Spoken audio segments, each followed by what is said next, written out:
So we now welcome Ben Rosser to PEI, and Ben works as the corn specialist with the Ontario Ministry of Agriculture, Food and Agribusiness.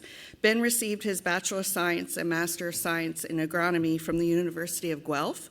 Ben enjoys working on applied research projects with Ontario corn growers and works out of the Crop Science Building at the University of Guelph. Great. Thanks for the introduction, Patty Ann. And I know the last speaker said he had a fairly depressing talk. I maybe shouldn't have had such a depressing title, 10 Ways to Fail Your Corn Crop. I tried to make it a little bit longer because, some of the things I talk about maybe won't fail your crop, but maybe your banker won't be happy with you. So I said 10 ways to fail your corn crop or your banker. But of course, I had to clarify things as well. As Patty said, this is my first time visiting Prince Edward Island, so I'm really coming at you with an Ontario approach, so you'll have to kind of look at that and decide what works for you in Prince Edward Island. So the full title of my talk, which I couldn't fit in the brochure, is 10 Ways to Fail Your Corn Crop or Your Banker in Ontario. Your mileage may vary. But I couldn't fit that in the brochure, unfortunately. So again, just so you can kind of look at things and decide, I think this applies to me, what Ben's talking about, or yeah, I'm not so sure. This is kind of our corn production in Ontario. So the vast majority, just make sure this clicker thing's working right. The majority of it is down kind of in between the Great Lakes, north of Lake Ontario, and then in eastern Ontario, Ottawa Valley kind of area. That's the majority of our corn production. And, most of these areas, from a heat unit perspective, we'd be kind of 2,600 in the kind of northern fringes of that territory, down to about 3,500 in the far southwest, kind of where Detroit, Windsor area is, just to give you a bit of a feel for where I'm coming from and the research and stuff that I'm going to talk about a little bit. I really like this slide, so I just kind of wanted to come with some broad things. I know Patty Ann said, corn is becoming more common across the province, and I guess just curious, show of hands, how many people here grow corn in their rotation? Okay, so a good number of hands. So I kind of wanted to come at things from a fairly high-level perspective. I like this slide from Joe Lauer at the University of Wisconsin, and he just looked at things, what decisions are going to influence your economics for corn production the most. And it's really pretty basic stuff. There's nothing magical about it. His top three was hybrid, fertilizer, and pest control. He has them labeled weeds, insects, and disease. I think with some more recent things, we'd maybe put disease ahead, but I'll talk about that in a little bit. And then kind of his next group, I'm going to call it Tier 2. He has planting date, rotation, plant population, harvest moisture, tillage, and hybrid maturity. And then kind of in the bottom are things that maybe in some instances might have some big responses, but if you looked at them on the average, maybe a little bit lower or, tough to get responses out of. He has hybrid traits, seed treatment, row spacing, fungicides, and then biological. So if you're trying to think about, if I'm a new corn grower, what things do I really have to put effort into? I think this list does a big job showing what things are going to drive economics the most and which things are maybe good to think about, and then which things are, if you're going to really fine-tune things, maybe pay attention, but maybe not the biggest impacts. So as promised, I have 10 ways to fail your corn crop, and I'm going to kind of break it into 3 chapters. First chapter is crop planning, so things to think about when you're making your crop plan, thinking about corn. The next one is about in-season decisions, and then the third one is looking at crop protection. So starting out with crop planning, I'm going to talk a little bit about crop rotation, tillage, and then hybrid selection. So fail number 1, real corn growers, if you're a good corn grower, you have to grow corn on corn because that's what a real corn grower does. Any corn on corn acres here? Show of hands? 0. Oh, wow. Oh, there is one hand? Okay. And I'm not going to lie, there's corn on corn growers in Ontario too. But when it comes to rotation, this is data from Elora. So that's one of University of Guelph's kind of main research stations. And they've had a long-standing rotation trial going on there since the 70s. And they have straight corn rotations. It's a little funny. It's corn, soybean. That's a relic of the old herbicide days when they had to put high rates of atrazine on and do 2 years of corn. That does not represent an Ontario rotation, but it's the closest thing they have in those trials. Then they also have corn, soybeans, wheat, and then corn, soybeans, wheat, where they introduce red clover in the rotation as well. And I apologize, I should have converted these to tons per acre, but I didn't get that far. But 40 bushels of corn is about 1 ton if you have to kind of do the math in your head. But when looking at the first year corn yields in these rotations, so I say first year in the continuous corn, that's in the cycle, so it would still be a corn on corn yield. The average yield in the Elora trial from 2002 to 2017 was 143 bushels an acre. You go to what they have as a corn soybean rotation, you gained about 12 bushels an acre. You add wheat in the rotation, you get almost another 10 bushels. So now we're up about 20 bushels from a straight corn rotation. And then you add red clover in at Elora. I think in this case, the yield was not significantly different, but clearly shows that there's a yield benefit to having crop rotation with corn.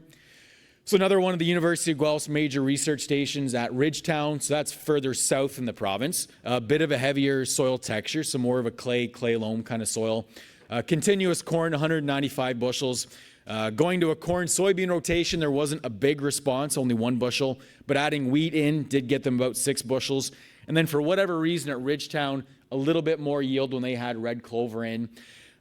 One reason we grow red clover after wheat in Ontario is that red clover synchronizes well for breaking down and releasing nitrogen in time when the corn crop needs it. So it's one cover crop that does a fairly reliable job as long as you can get a uniform stand of getting nitrogen to the following crop. So that's why we look at red clover as a cover crop after wheat.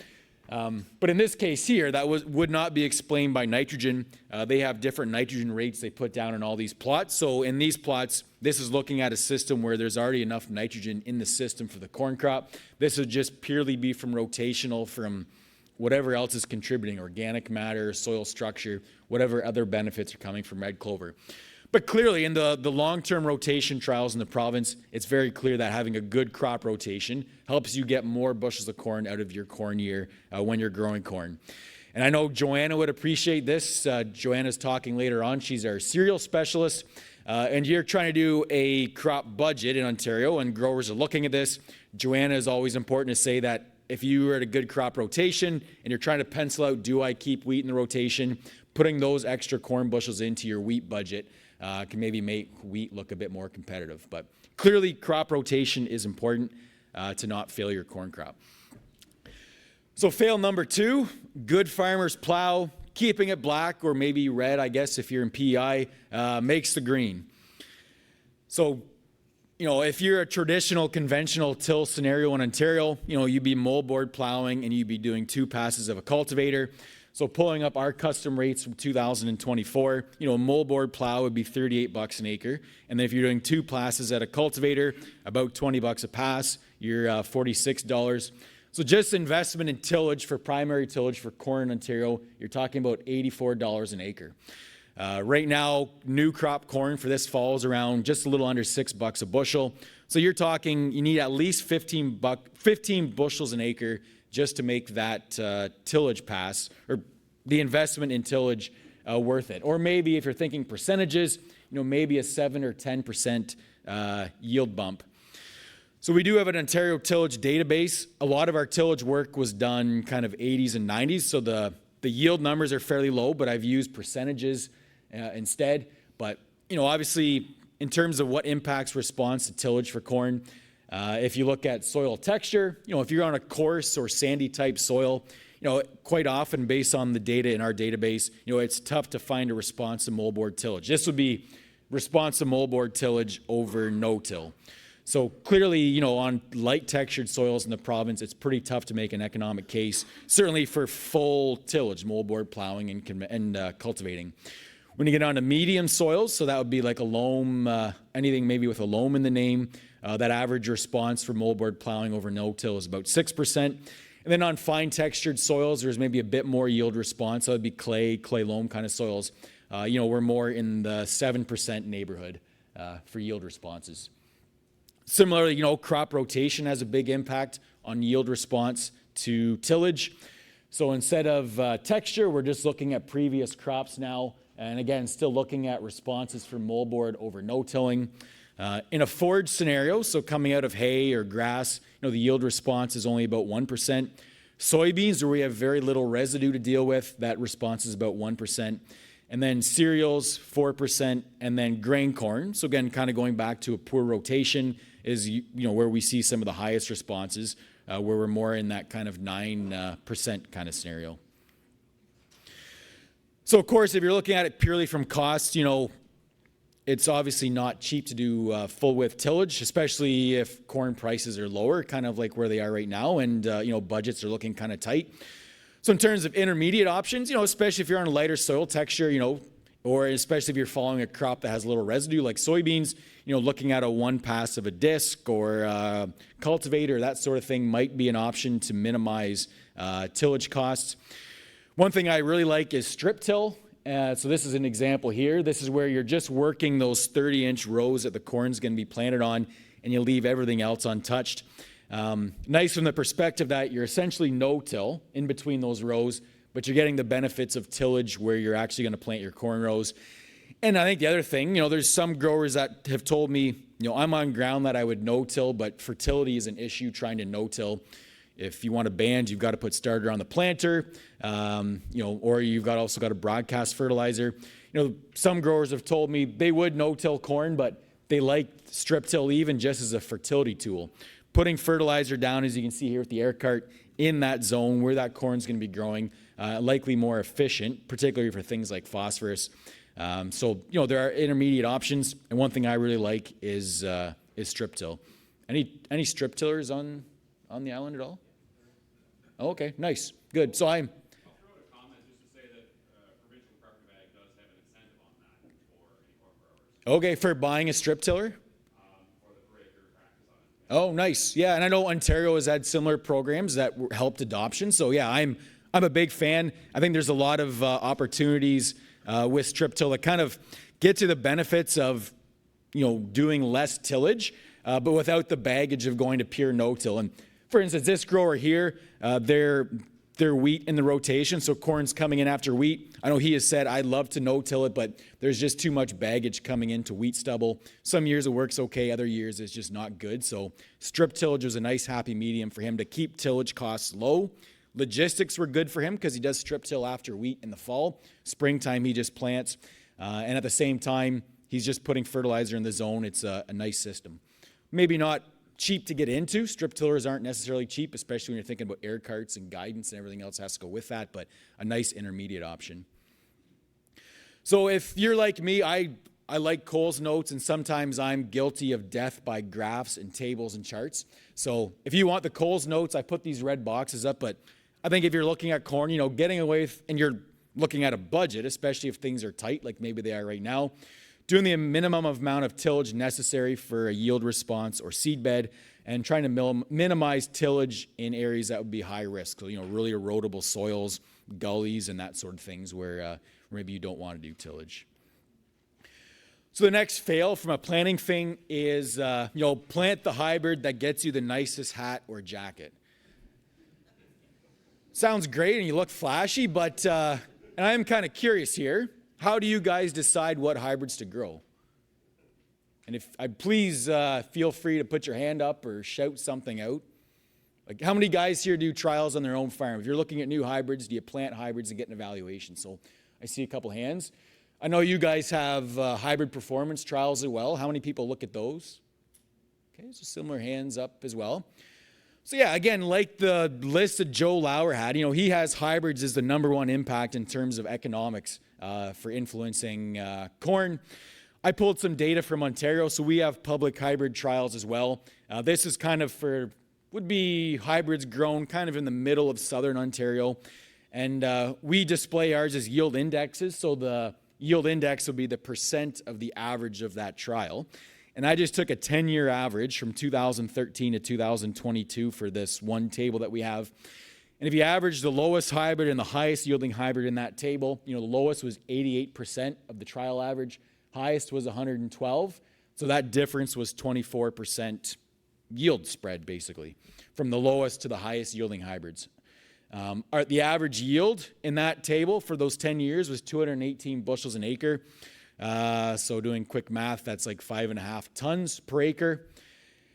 And if you convert those to yields for that average yield, now we're talking a spread from 191 to 240 bushels an acre, or about 50 bushels an acre from the lowest to the highest. Or again, we're about a ton and a quarter yield spread from the lowest to the highest. So clearly a big spread. If you multiply that number by, almost $6 a bushel, you're talking $300 an acre, which is a big number. Now, to be fair, this is also a range of maturities. So in this table, we're from about 2,800 to 3,200 heat units. So, maybe that would explain 20, 25 bushels of that spread if we have lower heat unit, lower yielding hybrids compared to higher ones. But still a fairly big spread in yield when you look across the group of hybrids. So, if you're not paying attention to hybrid selection, obviously that could have a big impact in terms of competitiveness and economics. Hybrid selection, I think, might be one of the biggest economic impacts for corn production. And I think you would balance that. In Ontario, we have public data. The one strong point about public data is it gives you a nice head-to-head comparison of lots of hybrids. So in some trials, we might have anywhere from 30 to 40 to 50 hybrids all head-to-head in one location. That's been replicated maybe at 4 different trials across an area of the province. What's the downfall of looking at public trial information? If I talk to growers at the meeting, what's the first thing you would say is maybe a detractor of just looking at public data? Well, it wasn't on my farm, right? Soil type was different environment. And I think that's where it's maybe tough to replicate all those head-to-head comparisons on your own ground, but it's a nice resource to go to and say, okay, well, here's 5 or 6 hybrids that are really competitive. I like them. I think that's where it comes down to doing them on your own farm, talking with your seed dealer who's hopefully doing plots maybe locally or looking for somebody else locally, and kind of marrying those two things together. Both public trials where you've got hybrids, lots of hybrid comparisons, that's maybe tough to do on farm, but then trying to get some data locally where you can look at some of those top contenders and say, in my environment, this is maybe a top couple that really does a good job. So next section is looking at things in season. So I'm going to go over planting date, uniform emergence and growth, nitrogen fertility, and then PK and other fertility, mostly just going to focus on phosphorus for this talk. But fail number 4 is better late than never. As long as you at least get the corn crop in at some time, whatever, right? Clearly, I think we all know that's not true. This is some older planting date data from Ontario, and Ridgetown is in the far southwest of the province. Exeter would be kind of a mid-maturity, and then Elora is maybe a little bit shorter maturity for corn growing areas in Ontario. But clearly, you got to about May 20th, yield potential, these 3 trials was still about 95%. But as you got beyond there, especially in a shorter season area like Elora, yields really started to decline. Ridgetown, you had a bit more forgiveness for later planting. And then Exeter, which is kind of in between those two, was in the middle ground. That said, if I looked at this and I said to a grower, you still have 95% yield potential on May 20th, like, why worry? Just plant your stuff on May 20th. What's the one thing that just looking at this graph is maybe missing if we're just looking at yields? Aaron, I'm going to try picking on you if you're okay. If you're talking with a grower about planting dates and all you're talking is about yield, what are we missing here? Yeah, maturity. Sorry, somebody said soil temperature. Yeah, so that could be an impact. Why maturity, Aaron?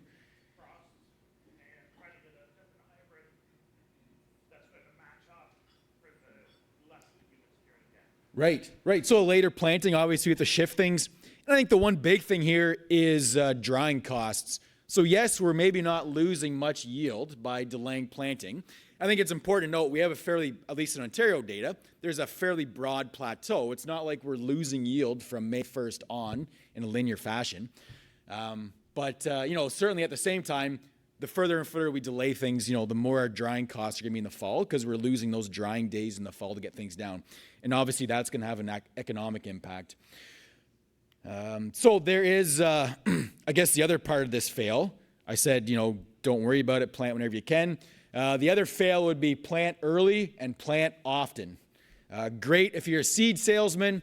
And there's always the joke, I know some people make in Ontario that, if you don't start getting out there as soon as you can, the earlier you plant, the earlier you can replant that corn. That's tongue in cheek. That really doesn't represent what we do, but it's always a joke every spring. So this is some more recent planting date data. This is from Dave Hooker at Ridgetown College, and he's put economics in this. So this is not looking at just yield response. This is looking at economics. So this black line here is the economics at Elora. And clearly you can see when you get to later planting, that line starts to decline faster. In this data set, it actually shows that there seems to be a penalty for early planting.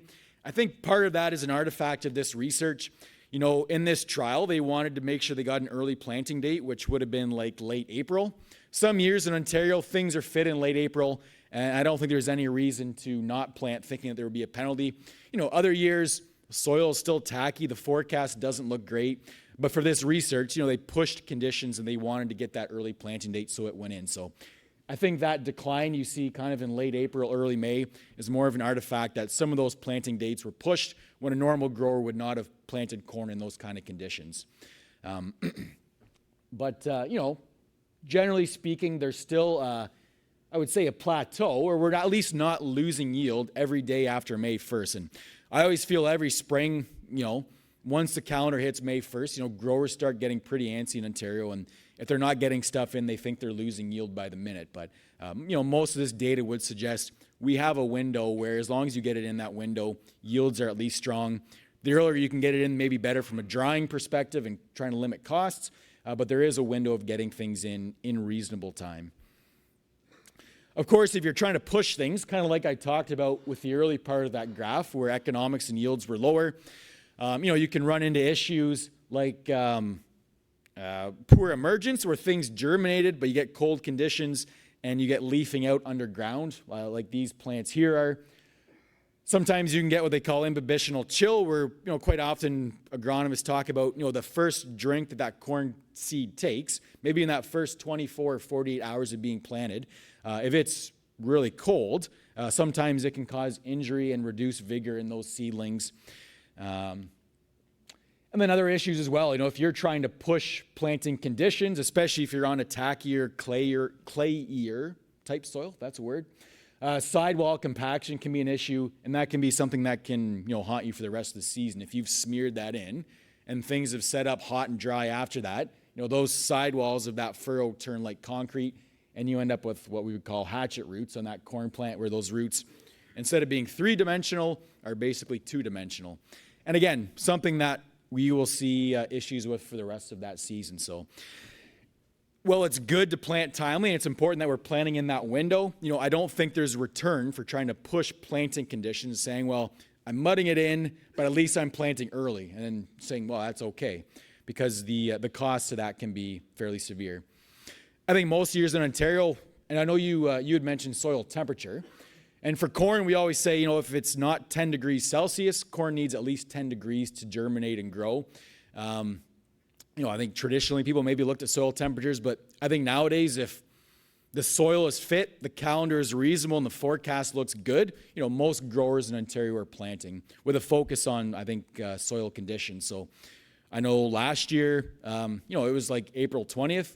Ground conditions were okay, fairly early for us to be planting in Ontario. Not all areas, but the forecast looked really good, and some growers had all their stuff in by May 1st, whereas there's lots of other years where there's hardly any corn planting done by May 1st. But some of the challenges and things to think about, and then risks for early versus late planting.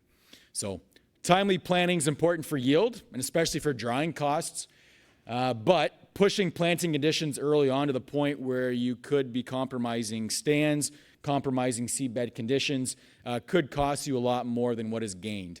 Again, reinforcing the point that it's not like we're losing yield from May 1st on. There is a window there where, it's hopefully in most springs worth waiting for conditions to be fit for planting corn. So the next fail number 5 is corn is tough, just get it in the ground. And I've got a bit of a scenario here. So some fine Atlantic Canadians here, they've approached me and said, we're entrepreneurs, we're growing corn for the first time. We hear farmers can make a lot of money growing corn, but we don't know what we're doing, so can you judge our stands? So us as a group say, yes, we will judge your stands.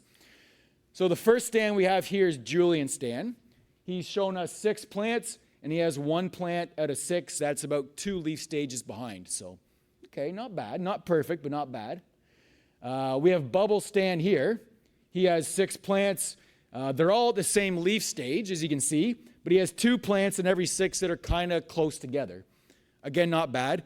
And we went to Ricky's stand, and he planted a crop that was not corn, so we can't talk about that crop anymore. If we're looking at Julian and Bubble stands, what caused these issues?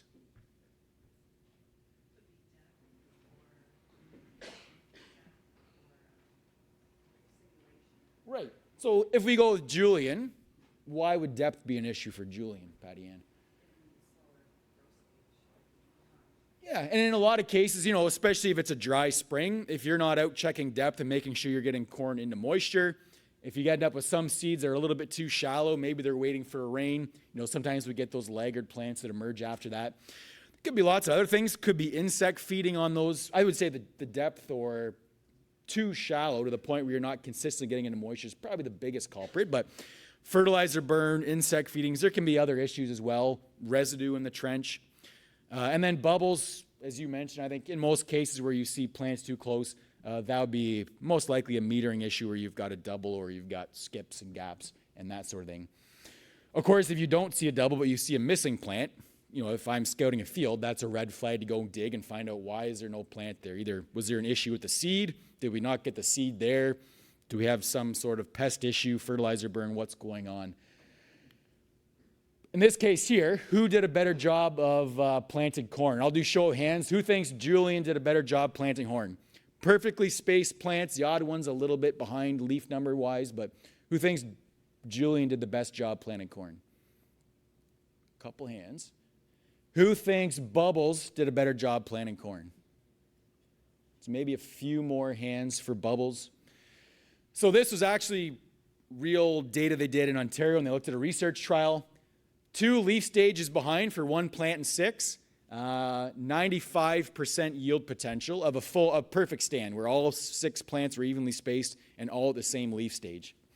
If you had a stand where you had 1 in 6 plants was a double, I think most people, if you were scouting a field and 1 in 6 plants was a double, you'd say, this guy's got to figure some stuff out on his plant, or he's got some issues going on. Most agronomists would probably look at it and say, this is not an acceptable stand. But when you look at the yield data for this stand, it was 99% of a perfect stand where everything was evenly spaced and at the same leaf stage. So if you're going to spend time or spend money on trying to get a good uniform stand, I would spend the money to make sure we're at least getting everything as uniformly emerged and uniformly growing as possible before I would get too worried about stands. Obviously, we don't want skips and doubles, but the best investment was getting everything as uniform as possible first. This is one field I went to where there's fertilizer burn issues, and you can clearly see just the variability in this field was all over the place, and it was terrible. And why are we so worried about variability?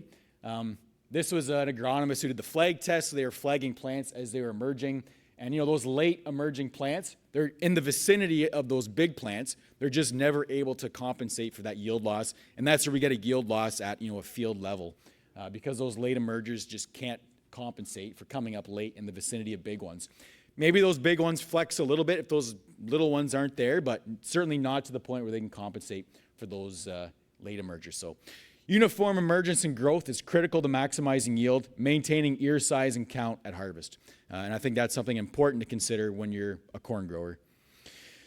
Fill number 6, nitrogen is or was cheap.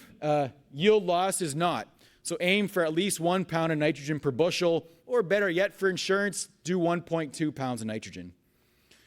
So it's an attractive metric because it's easy. You can look at bushels or expected yield and multiply it by that number. What's the issue with doing this math? Any thoughts? What's that? Seed burn, yeah. So if you're putting too much on, especially if it's too close to the seed, that could be an issue for sure.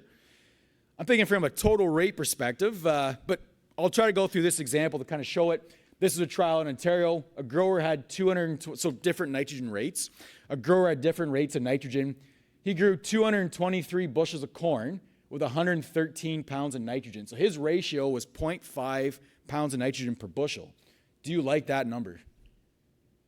See a number of head shake. That's a pretty nice number. If you went to a grower and said 0.5, like that is fantastic. So I think most of us look at that and said, that guy is a good nitrogen manager. Of course, he also had a lower rate at his field trial. Now, to be fair, he was a hog farmer, had not applied manure in this field in a couple years, but the field had a long-term history of manure in it. So his starter only, that was the lowest rate of nitrogen he put down, 48 pounds of nitrogen, 220 bushels per acre. So his number there was 0.22. That number is even better. Man, 2.22 pounds of nitrogen per bushel.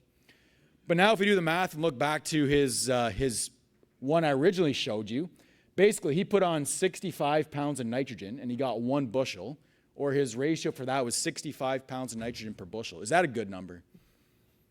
Of course not, right? Like, it's terrible economics, paying 65 pounds of nitrogen to gain 1 bushel.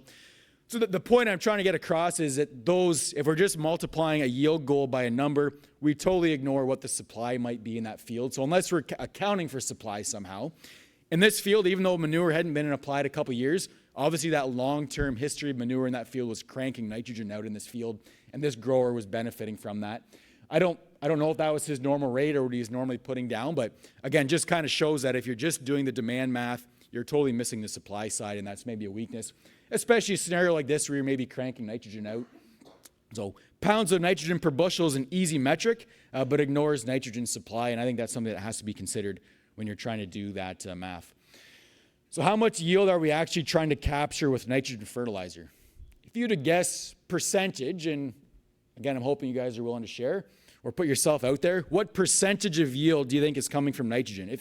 Or put another way, what do you think your corn yield would be if you put no nitrogen on the field? Bushels or tons or percentages? Somebody help me out. 60%. Anybody higher? Lower? 50? Okay, so a little bit lower. So you guys are actually bang on, at least from some trials that we've played around with. So that was a question we did. I noticed you guys have Prince Edward soil and crop. Our counties have soil and crop in Ontario as well. This was one where some growers wanted to say, how much nitrogen are we at, or how much yield are we actually trying to capture nitrogen fertilizer? So they went out, ideally we'd say 0, but they had starter and stuff like that we couldn't get rid of. So this was starter only, and on average it was about 25 pounds of nitrogen. Their average yield with starter only was 125 bushels an acre.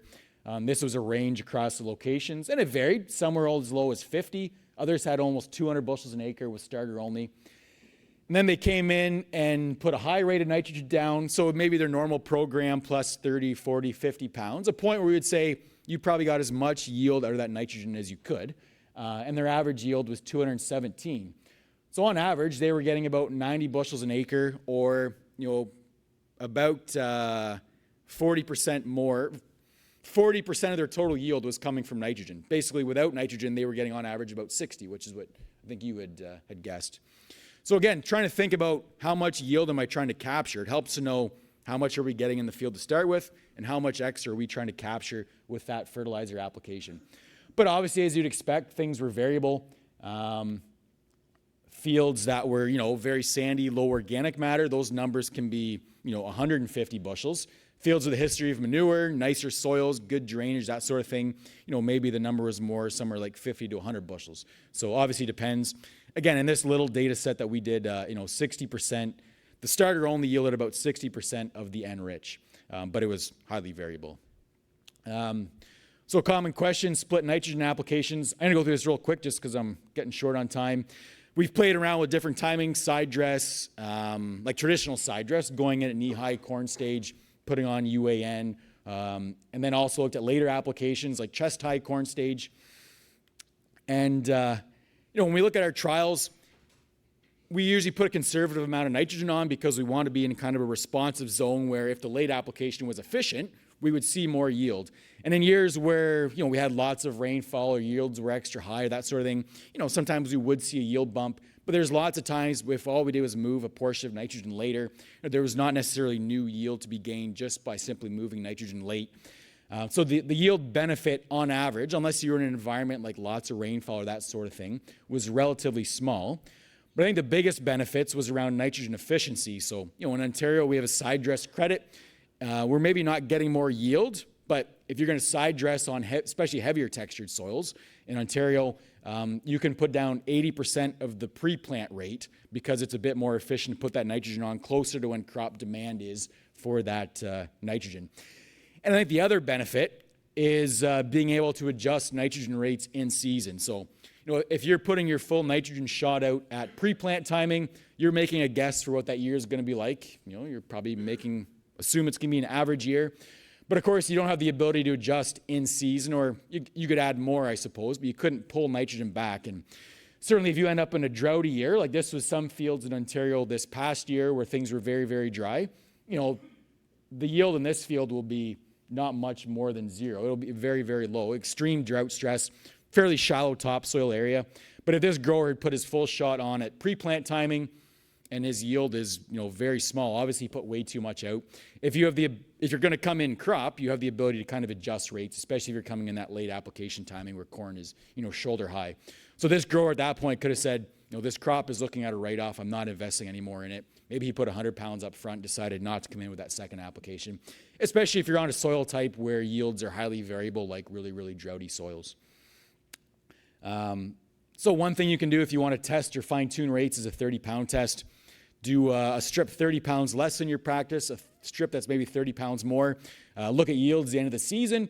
And while it won't tell you what the optimum rate is, we'll at least give you an idea of could you pull back rates without losing yield, or in the year you tested, was there more yield to be had by putting an extra bit of fertilizer out? So if a grower is asking about fine-tuning rates, usually the 30-pound test is something that I would suggest. I'm just going to skip through that example.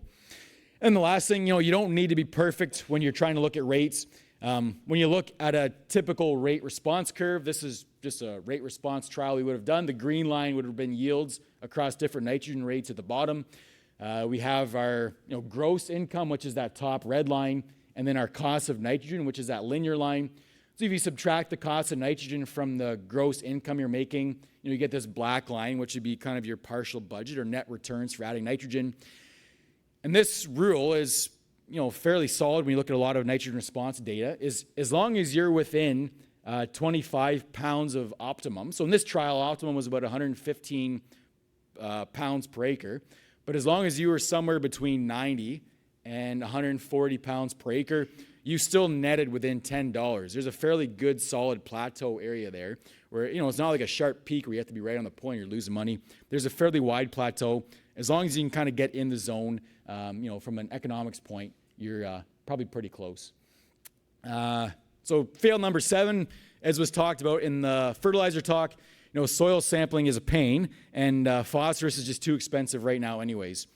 And certainly this is a question I've had from growers. This is fertilizer prices in Ontario. That yellow line is phosphorus, which is obviously has gone back up over this past year. So I get a call, fertilizer prices are high. How much should I apply in 2026? So I always ask, what kind of soil tests are you running? And I get the answer, well, I don't soil test. And so it's tough to know how to say that, especially in a year that's tight like this. You're trying to figure out, can I get away with less? Can I skip it this year without soil test information? And we have recommendations based on soil tests in the province. This is a bunch of yield response data that was done since those trials since they were developed, trying to look at are our recommendations still valid if we look at newer data. So each of these trials, we have soil test on the bottom, and then we have the most economic rates of phosphorus. This would have been just for phosphorus on this axis. Clearly if you're above a 20, our optimum rates, for the most part, are pretty low, and yield responses would reflect that. They would have been pretty small yield responses. You get down below a 20, and especially when you get down kind of 10-ish or lower, optimum rates start to get really high, and those would represent very large yield responses, in some cases maybe 20, 30, 40 bushels an acre in some of these very, very low testing soils. So even when fertilizer prices are high, phosphorus, you can still have an excellent yield response. If you have a soil test for us, that's like a 5 or 6, you would still expect very strong return on investment for that fertilizer. If you're at a 30 or a 40, where our expectation for response is pretty low, then, a year like this year, especially if you think phosphorus prices might come down in the future, maybe corn prices will go up, maybe it's a year where you could skip an application without too much risk for this year, maybe another year. And then the other point, again, from a fertility perspective, especially for corn and other grasses, is the efficiency of banding versus broadcast. These trials, the optimum rates we have are for both banded trials, so trials where they put everything through a planter band, and then broadcast, where they would have broadcast different rates of MAP. And the optimum rates of broadcast are always lower. As you can see, these lines are, or these dots are usually lower for the banded trials and the broadcast. Again, showing that, banding phosphorus is typically much more efficient than trying to broadcast it, given its low mobility and the importance of phosphorus uptake early on when the corn is at seedling stage. So even at high fertilizer prices, if you have a very, very low soil test, return on investment is very good. I might just skip through a few of these things. So going over weed control. So fail number 8, get the best bang for your herbicide buck. Don't spray until all your weeds are up. And this comes from a bit of a story. I remember when I was a summer student in university working for an agronomist. I think they were talking about when Roundup Ready soybeans came out. And they had one grower who always had the dirtiest fields because he was frugal and he wanted all the weeds up before he'd spray his Roundup, so he'd get them all in one shot. And that made him feel good. But of course, she had to tell him the amount of yield he was losing by doing this. So he was maybe being penny wise, but pound foolish. So some comments and data from Mike Colbert, who's our weed control specialist. In terms of factors contributing to yield loss, timing of emergence relative to the crop. So trying to avoid weeds that are already up or weeds that are emerging the same time as your corn crop. Weed type is important. Obviously broadleaves are a lot more competitive than grasses, but density can be an issue too. Even though grasses themselves might be less competitive, if you have a lot higher density of grasses, then obviously that's a risk too. But if you were to not apply a herbicide on average based on trials in Ontario, you're probably looking at 50% yield loss if you did not apply any herbicides. So really fundamental for corn is start clean and stay clean. So don't have any weeds there when the corn's emerging and keep that crop clean typically until about the 6 or 8 leaf stage. It's kind of their critical period for weed control. If weeds emerge after that period, we wouldn't expect much impact on yields. But if you have weeds that are emerged or emerge sometime between emergence of corn and kind of 6 to 8 leaf stage, then that yield losses could be high from that. And just some rough math. Again, Mike's numbers would be if you're delaying weed control, you're not getting out there because you're busy doing something else. Obviously, weather we can't control, but if there's a logistics issue in your operation that you're not getting out and getting good weed control, yield losses might be 3 bushels an acre a day, which runs out to about $17 an acre. And most pre-herbicides are somewhere maybe around 20 or a little bit more now dollars an acre. So in terms of control, something to watch for and not let it get away with you for corn production. So again, Cole's notes: no weeds when corn's emerging. Delayed weed control might cost you somewhere around $17 an acre a day, and no weeds from emergence through the 6 to 8 leaf stage for corn. So fail number 9, there's a lot less itchier places to be than a cornfield after tasseling. So how many people here have walked fields at tasseling or afterwards? Yeah, so some hands. Not a pleasant place, especially when pollen is dropping and you walk out and you're full of anthers and pollen and you got corn leaves scratching you. But it's worth the time to go in and watch, especially from a disease or insect perspective. So we're talking about diseases. Traditionally our probably biggest risk was northern corn leaf blight, more of a cooler, wetter corn growing area disease. So for us, probably one of our bigger yield robbers in Ontario. Sometimes rust as well can fire up, usually at low levels, but some cases it can kind of come up. But things that have really changed have been tar spot, which has moved in. So we've had it since 2020. And the issue is that, it's a new disease for North America. There really hasn't been much tolerance bred into hybrids. And the potential for yield loss is very high if you have the wrong type of year, which is a wet, cool, kind of moderate temperature growing season. And do you guys have tar spot here yet? Or I know Quebec, I think, has it, but maybe not quite. But something to have on your radar. My guess is it would be a matter of when, not if, you get tar spot. But certainly just the potential for yield losses with tar spot are very high. I'm just going to skip through these last points. And then I think the last one, I skipped through it, was, don't practice good ear hygiene. And of course, I'm not talking about keeping your ears clean, but your corn ears clean. For us, again, cooler, wetter growing area. For our ear molds, Gibberella is our main concern. It produces DON mycotoxin.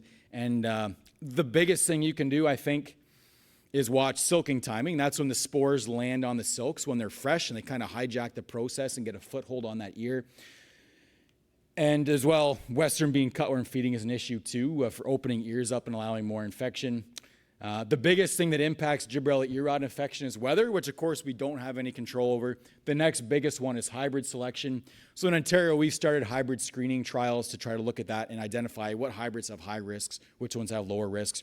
Other things like previous crop tillage, things like that, very, very small impacts because at least in Ontario, the inoculum is pretty much endemic and it's pretty much considered to be everywhere. But I think with that, I'm out of time, unless there's a perfect. If there is a quick question or two, I could take one. If not, or you think of something later on, I'll be around the rest of the day as well. So please grab me if something else comes to mind. Other than that, thanks very much for your attention. It was a pleasure to be out here today. Thank you.